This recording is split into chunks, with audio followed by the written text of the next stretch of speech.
Grandísimo actor galego, Manquiña, noraboa por ese papelón en O home e o can.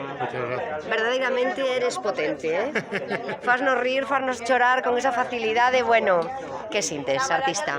Bueno, pues nada, como agora acabamos de estar na estrea, pues satisfacción e tranquilidade, sobre todo tranquilidade, porque unha vez que se remata e pasa a proba de lume, pois creo que foi superada, non?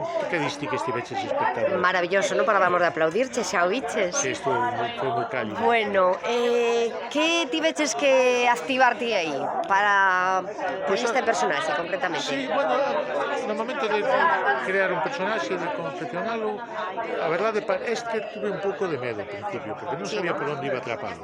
Entón, deixei pasar o tempo, empecé a ver a repasar textos, empecé a quitar textos e a buscarlle unha actitude física e a partir de aí empecé a construílo, pero cheguei ao primeiro día de relaxe sen telo rematado. As Como digo eu, poses, foi un traxe pespunteado que Sí. logo rematas de coser no corpo do cliente. fantástico. Eres un velliño, eres unha persoa que... Eses silencios, que tan difícil dominar os silencios, non? Bueno, non son trucos de actor.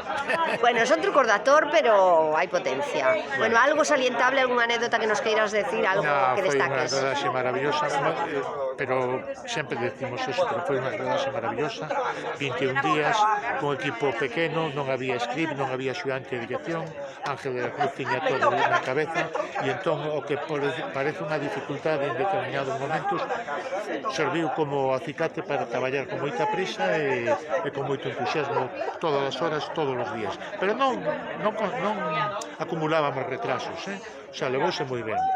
Un equipo de comandos.